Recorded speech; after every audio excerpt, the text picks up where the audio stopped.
On this episode of RC Kicks, we're building the Tamiya Top Force Evo 2021 that's just been released. I've already laid everything out so we can crack on and get it done.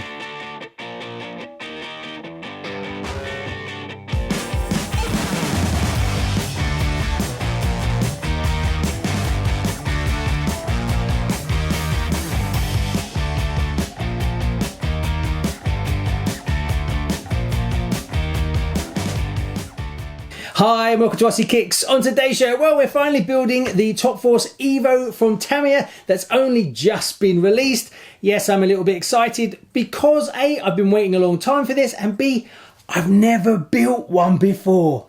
But just before we do that, I want to say a massive thank you to L&L Models who sponsored today's video and managed to get hold of a couple of these and get them sent to me. So a massive thanks to them. They specialize in mainly rally bodies and Tamiya kits. They now do Traxxas as well. So if you are a child of the 60s, 70s and 80s and you liked your rally, go check them out because they have bodies that you can't get anywhere else. So massive thanks to them. So we kick off on page 4, number 1, which I've kind of done off camera, and that's basically gluing up the parts it asks you to in the diffs because I wanted them to be dry before I started. So I've done that. So we're moving on straight away to page 4, number 2, where we actually put together the rear ball diff. So let's do that. I will also weigh it afterwards so you guys can see what kind of weight it comes in at. Now we kick off on page 4, number 2, which is probably the most difficult part of the whole build. That's building the two diffs. I have 2 tips for you. The first one, when you get BG2, put lots of the ball diff grease into the holes where the balls are going. Then use a magnetic Allen key to pick up each ball and place into the hole. Because you have the grease in there, it will actually hold it in place. Take your time on this one. Also, the second tip is when you're about to build the diff, lay out all parts in a line as they are in the diagram and check them before you start. Don't try to build it and keep referencing the manual. It's best to spend your time laying out all the parts first and make sure you get the orientation correct from the start.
Now we get to page 6, number 8, which is basically doing the rear upper arms. Now I'm not a fan of doing these arms. They're a bit of a pain when you have to put the ball joints on the ends and turn them and it hurts your finger. But one thing I found in this kit is that actually they weren't that difficult to do.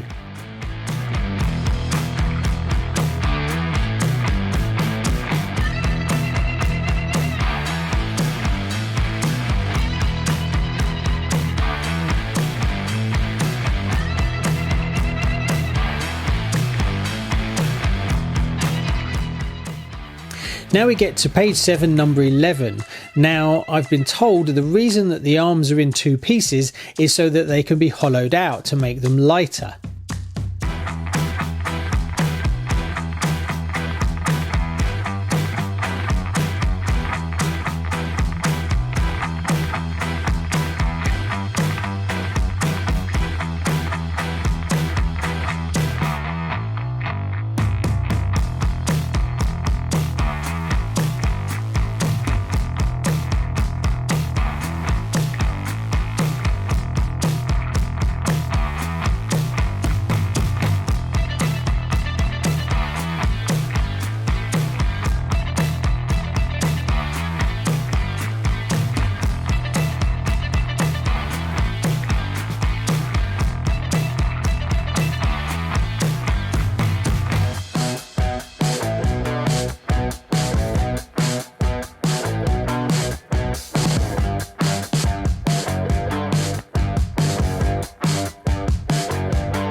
Okay, so the rear and the front is done, and oh, they feel so light with those titanium screws. I have to tie them down.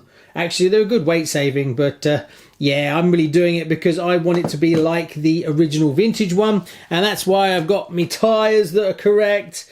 I've got a metal mount for the motor. We now move on to doing the high caps, which is 25. No major issues apart from me being not the brightest tool in the box. I actually glued up the front diffs as on section 1, page 1, whatever it was, and I forgot to put the bearings on, so I had to break them apart to put the bearings in. It was in the manual, was staring me in the face, but hey, there we go, we're not perfect. I also made another mistake, but for the life of me, I cannot remember what it is. So I'm going to say it didn't happen, but I fixed it, whatever it was. So there you go, the titanium bolts have all gone in fine, no issues whatsoever, and that's great, so I'm super chuffed with that. So now we've got to build the high caps, and then hopefully we can all bolt it all together and we'll have what resembles a car. So let's crack on and get it finished.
And in a blink of an eye, I have a car, and what a car it is. Stunning, absolutely gorgeous. I enjoyed the build immensely, and the quality, it's good, it's very good. The carbon chassis, top deck and uprights are beautiful, as are the high caps. Beautiful quality, good finish. I did struggle with one of them to get it to be consistent like the others, so I had to rebuild it 3 or 4 times, but I got there in the end.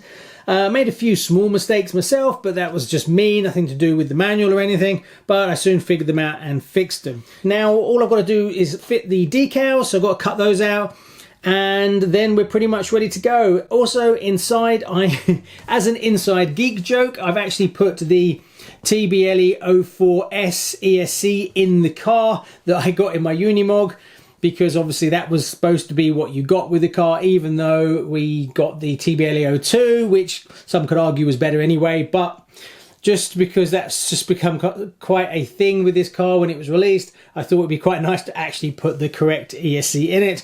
I fitted the silver can for now. This car's not really going to be doing much driving. It's more of a shelf queen. I have a fake Evo for driving, so I think I'm just going to build this pretty stock. We'll run it once around the track, and then it will just be retired to be a shelf queen. Right, let's get the stickers on it, and then we can almost call it a day.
And I think we're going to call that done. So what is my review of the Top Force? Well, honestly, it's flipping epic. Oh, I'm so chuffed I got a chance to build this. It's exactly why I'm a big fan of REREs. When I got my Evolution, I loved my Evolution, but I never got to build it because obviously it was from a long time ago. So you kind of miss out. Yes, you can strip it down and rebuild it, but to actually build a kit from a brand new box with all the new parts is an experience that I highly recommend. And this one is my #2 favorite re-release build of all time. Out of all the kits that I've built, I put this one at #2. The only thing that beats this is the Kyosho Turbo Optima. That's my #1, and this is my #2. And it's been great fun. It's really easy to build. You build the rear, you build the front, you bolt it to the carbon chassis. It all goes together really easily. And I absolutely adore it. If you look, you'll see a few nods to it's got the correct tyres that match the old one. Also, this one has all titanium screws in it. The only thing that it kind of needs now, what was it I needed to do to it? I'm trying to think now. I want to put a better motor in it. I'd like to put something. I'm going to put a brushed vintage motor in it, as it's kind of just a homage back to sort of the original one. So that's the plan on that. Oh, I want to paint the under tray. I'm tempted to mask off this area and just paint this section here and this section here, and maybe these little bits in gunmetal so you can actually see the carbon. That's something I'd like to do, but apart from that, all I've got to do is run it around the track. So that's what's going to come later on. Also, I've got to do a few upgrades to this one, so we'll probably do a running video where I run the old Evolution and the Evo, and probably my fake Evo again. We'll do an Evolution drive, and I'll see which one of these three is the quickest around the track. And it will be interesting because they'll all have different motors. Some are brushless, some I'll have a brushless one, I'll have a hot brushed, and I'll have a silver can. And we'll actually see what sets the best time around the Buggy track. And being that it's a small technical track, raw power isn't necessarily what sets the fastest laps. Anyway, a massive thank you to L&L Models for sponsoring the channel and also getting me the titanium screws. Now, he had a few in stock, but they're all sold out, but he's getting more. If you want titanium screws when you build yours, go check him out, drop him an email, or I think he's got them on his website. And I think he's got a few Top Force Evos left as well, if you're interested. Thanks very much. See you on the next one. Bye-bye.